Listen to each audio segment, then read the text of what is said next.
الحمدللہ رب العالمین والصلاة والسلام علی سید الانبیاء والمرسلین وعلی آلہ وصحبہ اجمعین اما بعد۔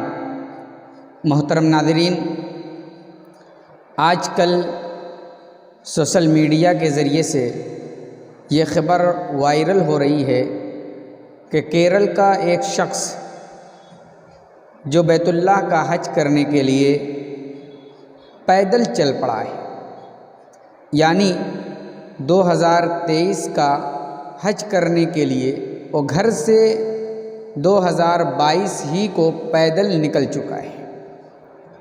کیا اس کا یہ حج کے لیے نکلنا اسلامی امور کے موافق ہے یا شریعت کے مخالف امور میں سے؟ محترم ناظرین، یہ بات یاد رکھیں کہ اللہ تبارک و تعالی اپنے بندے کو بہت زیادہ تکلیف اٹھا کر کے عبادت کا حکم نہیں دیتا ہے۔ آدمی اپنے جسم کو تکلیف دے، اپنے اعضاء جوارح کو تکلیف دے، اپنے گھر والوں کو تکلیف دے، اور یہ تکلیف اٹھا کر کے آدمی اللہ کی عبادت کرے تو ایسی عبادت کا حکم اللہ تعالیٰ نہیں دیتا ہے، بلکہ اپنی طاقت، اپنی بساط کے مطابق آدمی اللہ کو یاد کرے اور اللہ کی عبادت کرے، یہی اللہ کا مقصود ہے۔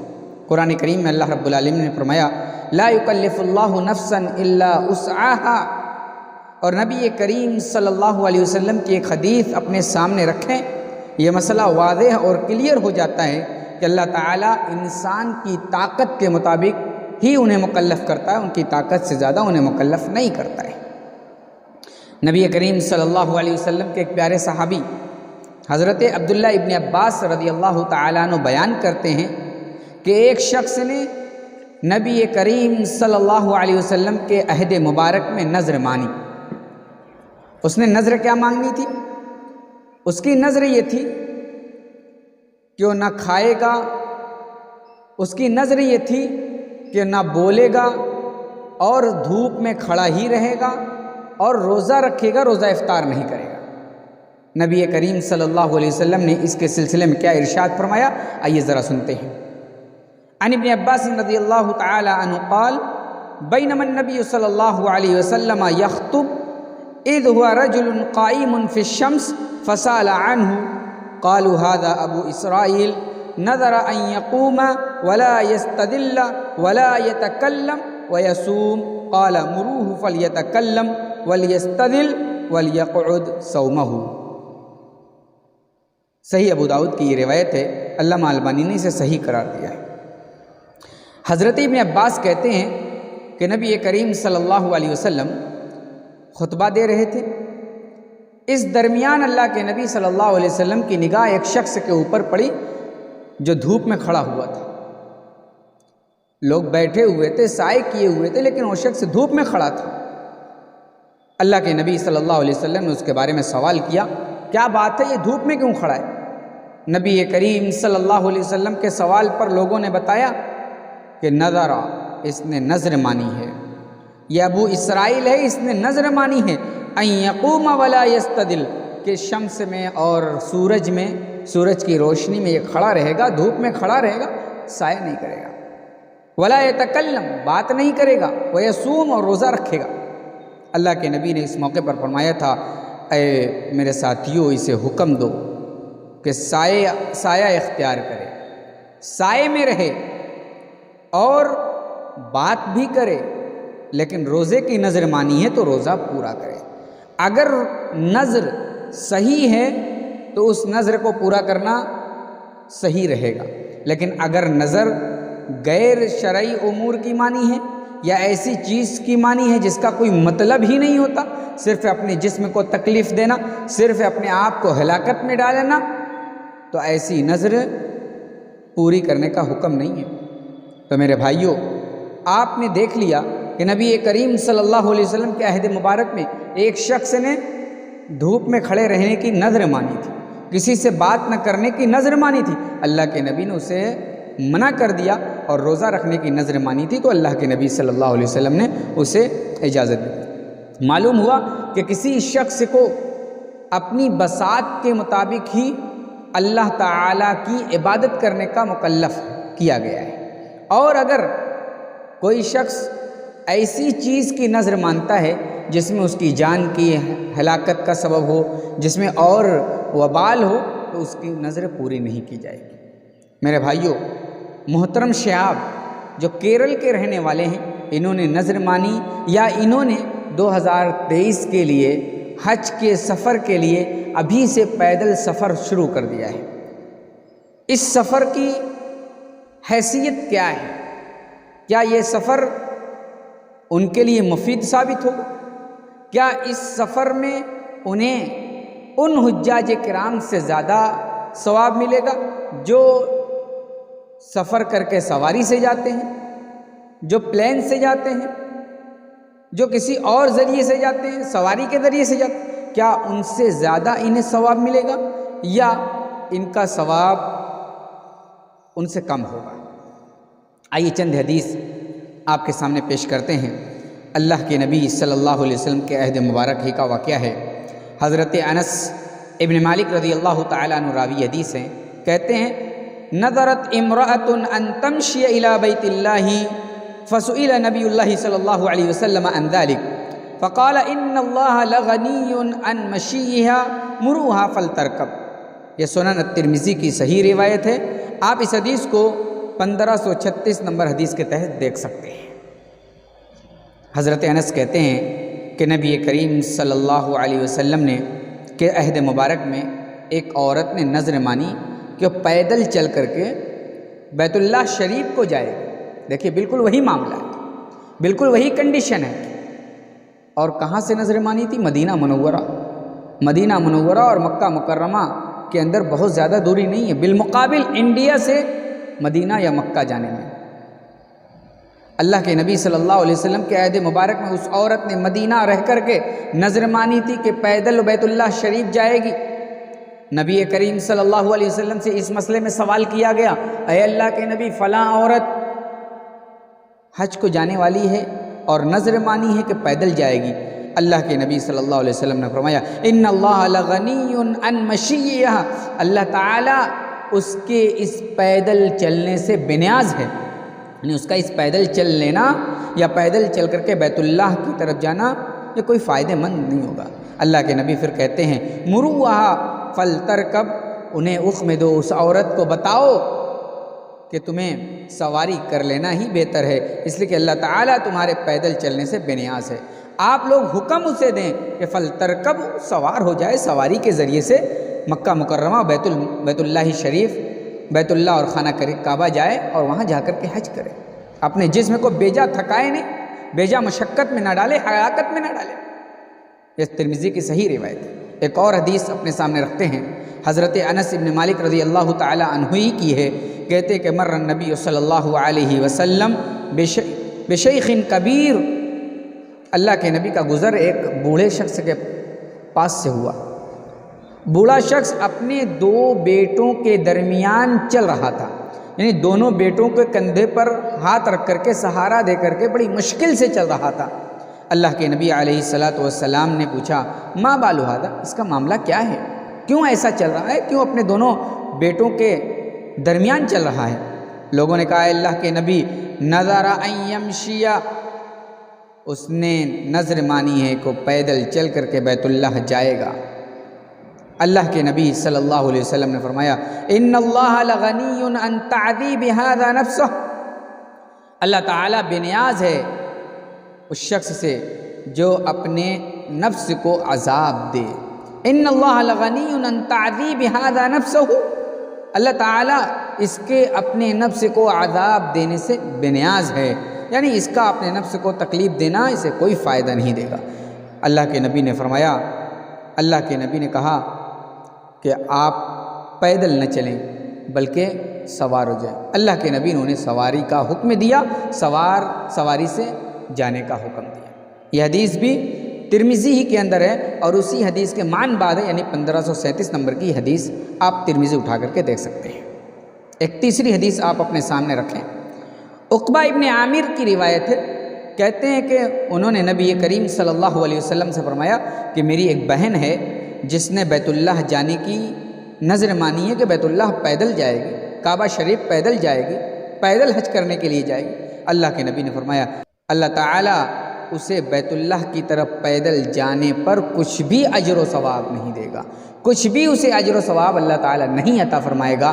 تو ان ساری حدیثوں سے معلوم ہوا کہ اگر کوئی شخص بے جا تکلف اختیار کرتا ہے اور اپنے نفس کو عذاب دیتا ہے، اپنے نفس کو مشقت میں ڈالتا ہے، تکلیف میں ڈالتا ہے، اور تکلیف میں ڈال کر کے اسے بیت اللہ کی طرف جاتا ہے، تو پھر ایسے شخص کو اس طرح سے نہیں کرنا چاہیے، یہ مناسب نہیں ہے، نبی کریم صلی اللہ علیہ وسلم کی تعلیم کے خلاف ہے، آپ کے اسوہ کے خلاف ہے، آپ کی احادیث اس کے لیے دلیل ہے۔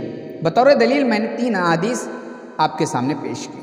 تو یہ کیرل سے جانے والے شخص کا یہ عمل سنت کے مخالف ہے۔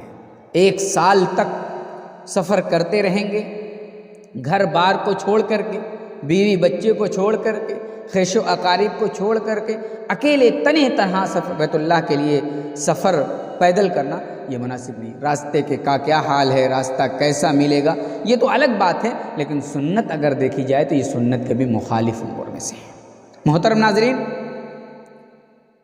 اب ہم ان احادیث کی روشنی میں کچھ فوائد اور کچھ اہم مسئلے کی طرف رہنمائی کرنا چاہتے ہیں۔ ان احادیث سے معلوم ہوا کہ سواری کا انتظام ہوتے ہوئے، سواری کی سہولیات ہوتے ہوئے بیت اللہ کی طرف سفر کرنا، اپنے جسم کو تھکا کر کے پیدل جانا، یہ سنت رسول کے خلاف ہے۔ پہلا مسئلہ یہ معلوم ہوا کہ سواری مہیا ہے، سواری کا انتظام ہے، اور سواری کا انتظام ہونے کے باوجود کوئی شخص پیدل اپنے جسم کو تھکا کر کے بیت اللہ کا قصد کرے تو یہ سنت کے خلاف ہے۔ اور اگر سواری کا انتظام ہے، آپ کے پاس روپیہ پیسہ نہیں ہے، وہاں تک جانے کی طاقت نہیں ہے، تو اللہ تعالیٰ خود ہی حج کو ساقط کر دیا ہے۔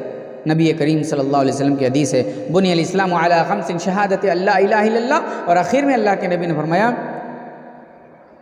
وحج البیت من استطاع الیہ سبیلا۔ 5 بنیاد ہیں اسلام کی، ان میں آخری چیز اللہ کے نبی نے فرمایا حج بیت اللہ کرنا، جس کو وہاں تک جانے کی استطاعت ہے۔ اللہ تعالیٰ نے بیت اللہ کی طرف حج کرنے کا حکم اسی کو دیا ہے جسے بیت اللہ کا جانے کی طاقت ہے، جو ہر طریقے سے استطاعت رکھتا ہے، سواری کی بھی استطاعت ہے، وہاں تک جانے کا خرچ بھی وہ برداشت کر سکتا ہے، اور وہاں تک جانے کا خرچ برداشت کرنے کے ساتھ ساتھ اپنے گھر والوں کو بھی کسی قسم کی تکلیف میں نہ ڈالے، بلکہ انہیں بھی سارا انتظام اور انصرام کرا کر کے ہی بھر جائے۔ یعنی دونوں طریقے سے طاقت ہو، گھر بھی کوئی مشکل میں نہ پڑے، سواری کا بھی انتظام ہو، وہاں تک جانے کی مکمل طاقت ہو، اور پھر اس کے بعد صحت بھی صحیح سالم ہو۔ اللہ تعالیٰ نے اللہ تعالیٰ نے جو استطاعت کی بات کہی ہے، استطاعت میں سب کچھ آ جاتا ہے، جسمانی استطاعت، روپیہ اور پیسے کی استطاعت، یہ ساری چیزیں اس میں۔ تو سواری کی سہولیات ہوتے ہوئے بغیر سواری کے اور پیدل سفر کر کے جانا، اپنے جسم کو مشقت میں ڈالنا، یہ مناسب اور صحیح نہیں ہے، بلکہ یہ سنت اور شرع کے خلاف ہے۔ دوسری چیز، پیدل سفر اس لیے کرنا کہ اس پر زیادہ اجر ملے گا، تو یہ بھی بات جان لیں کہ پیدل حج کرنا اس لیے کہ اس پر زیادہ ثواب ملے گا، یہ درست نہیں ہے، اس لیے کہ اللہ کے نبی صلی اللہ علیہ وسلم نے فرمایا عقبہ ابن عامر کی بہن کے لیے کہ اگر وہ پیدل حج کرتی ہے تو اس سے اللہ تعالیٰ اس کے پیدل حج کرنے سے بے نیاز ہے، اسے کچھ بھی اجر نہیں ملے گا۔ تو پیدل حج کرنا اس نیت سے کہ زیادہ ثواب ملے گا، ایسا کچھ نہیں ہے۔ تیسری چیز، تیسرا مسئلہ یہ معلوم ہوا، پیدل سفر کرنے میں شہرت حاصل کرنا مقصود ہو، یعنی پیدل حج کرنے کے لیے آدمی جائے اور اس سے یہ مقصود ہو کہ لوگ تعریف کریں گے، ارے فلاں پیدل گیا تھا، فلاں اپنے شہر سے پیدل حج کرنے کے لیے، لوگ تعریف کریں گے، لوگ واہوائی کریں گے، پوری دنیا میں اس کا چرچا ہوگا۔ تو شہرت حاصل کرنے کے لیے اگر کوئی پیدل سفر کے لیے نکلتا ہے تو اس کی ساری مشقتیں برداشت کرنا وبال کا سبب ہوگا، اس لیے کہ ریاکاری کی عبادت اللہ تعالیٰ کو قبول نہیں ہے۔ مقصد اللہ کو راضی کرنا ہو تو ٹھیک ہے، جو عبادت میں مقصد اللہ کو راضی کرنا ہے تو یہ عبادت قبول ہوتی ہے۔ جس عبادت میں مقصد ہی دنیا داری کو دنیا داری ہے، لوگوں کو دکھانا ہے، تو اس عبادت کو اللہ تعالیٰ قبول نہیں کرتا۔ تو پہلی چیز پیدل سفر کرنا شرع کے خلاف ہے، اور اگر اس پیدل سفر کرنے میں ریاکاری کا شائبہ ہے تو پھر یہ تو وبال در وبال ہوگا، اس لیے پیدل سفر کرنا یہ مناسب نہیں۔ اچھا، نبی کریم صلی اللہ علیہ وسلم جنہوں نے اپنے بارے میں خود کہا تھا انی لاتقاکم لاخشاکم، اور کما قال علیہ السلام کہ میں تم میں سب سے زیادہ اللہ سے ڈرنے والا ہوں، اللہ کا خوف رکھنے والا ہوں، اللہ کی خشیت میرے دل کے اندر ہے۔ نبی کریم صلی اللہ علیہ وسلم سے زیادہ دنیا کے اندر کوئی متقی اور پرہیزگار تقوی شعار نہیں ہے۔ اللہ کے نبی اگر چاہتے تو مدینہ منورہ سے سفر کر کے پیدل مکہ مکرمہ آتے، لیکن اللہ کے نبی نے ایسا نہیں کیا۔ آپ نے ایک حج کیا جسے حجۃ الوداع کہا جاتا ہے، اور اس حج میں اللہ کے نبی صلی اللہ علیہ وسلم نے اونٹنی پر سوار ہو کر کے، اللہ کے نبی صلی اللہ علیہ وسلم اونٹنی پر سوار ہو کر کے مدینہ منورہ سے مکہ مکرمہ تشریف لائے، اور اونٹنی پر سوار ہو کر کے ہی اللہ کے نبی نے رمی جمرات کو کنکڑی ماری۔ آئیے حدیث دیکھتے ہیں، اللہ کے نبی صلی اللہ علیہ وسلم کا عمل دیکھتے ہیں۔ صحابی رسول حضرت جابر بن عبداللہ کہتے ہیں رأیت النبی صلی اللہ علیہ وسلم یرمی علی راحلتہ یوم النحر ویقول لتأخذوا مناسککم فإنی لا ادری لعلی لا احج بعد حجتی ہذہ۔ یہ حدیث مسلم کی ہے، آپ 1297 نمبر حدیث کے تحت اسے دیکھ سکتے ہیں۔ جابر بن عبداللہ کہتے ہیں کہ میں نے نبی کریم صلی اللہ علیہ وسلم کو حجۃ الوداع کے موقع پر دیکھا کہ رمی جمرات کر رہے ہیں، اور آپ اپنے راحلہ پر اور آپ اپنی اونٹنی پر سوار ہیں، اور اسی درمیان اللہ کے نبی کہہ رہے ہیں لتأخذوا انی مناسککم، مناسک حج مجھے سے سیکھ لو، حج کے مناسک مجھے سیکھ لو، اس کے ارکان مجھ سے سیکھ لو۔ ہو سکتا ہے کہ اس حج کے بعد مجھے دوسرے حج کا موقع نہ ملے، اس سال کے بعد میں یہاں نہ آ سکوں، تو اللہ کے نبی صلی اللہ علیہ وسلم خود مدینہ منورہ سے اپنی راحلہ اور اپنی اونٹنی پر سوار ہو کر کے تشریف لائے، اور خود رمی جمرات اللہ کے نبی صلی اللہ علیہ وسلم نے اونٹنی پر کیا، اونٹنی پر بیٹھ کر کے کیا۔ تو معلوم ہوا محترم کا یہ 2022 میں بیت اللہ کے لیے پیدل سفر کے لیے نکلنا اور پھر 2023 میں حج کرنا، یہ کسی طریقے سے بھی سنت کے موافق نہیں ہے۔ سنت یہی کہتی ہے، نبی کی حدیث یہی کہتی ہے، شرع یہی کہتی ہے کہ اگر آپ کے پاس طاقت ہے تو طاقت کے بعد آپ سواری کا انتظام ہے، سواری سے آپ حج کے لیے جائیں، اپنے آپ کو مشقت میں نہ ڈالیں، مشقت میں ڈال کر کے حج کے لیے تشریف نہ لے جائیں۔ یہ اللہ تعالیٰ کا قانون نہیں ہے، نبی کریم صلی اللہ علیہ وسلم کا فرمان نہیں ہے، نبی کا طریقہ نہیں ہے، لہذا اس طرح کے عمل سے بچنا چاہیے۔ بہت سارے لوگ سوال کرتے ہیں کہ محترم کا یہ عمل کیا درست ہے؟ بہت سارے لوگ بدھائی بھی دیتے ہیں، اللہ تعالیٰ آپ کے حج کو قبول فرما لے، اللہ تعالیٰ سفر کو قبول فرما لے، اللہ تعالیٰ یہ کر لے، یہ کر لے، یہ کر لے۔ لیکن جب سنت کے موافق ہوگا، اللہ کے حکم کے اور نبی کے فرمان کے مطابق ہوگا، تب وہ چیز فائدہ مند ہوگی۔ اللہ تعالی ہم سب کو اس طرح کے ریاکاری سے اور اس طرح کے غیر شرعی امور سے بچائے، اور جب تک زندہ رہے سنت کے مطابق عمل کی توفیق عطا فرمائے، آمین۔ السلام علیکم ورحمۃ اللہ۔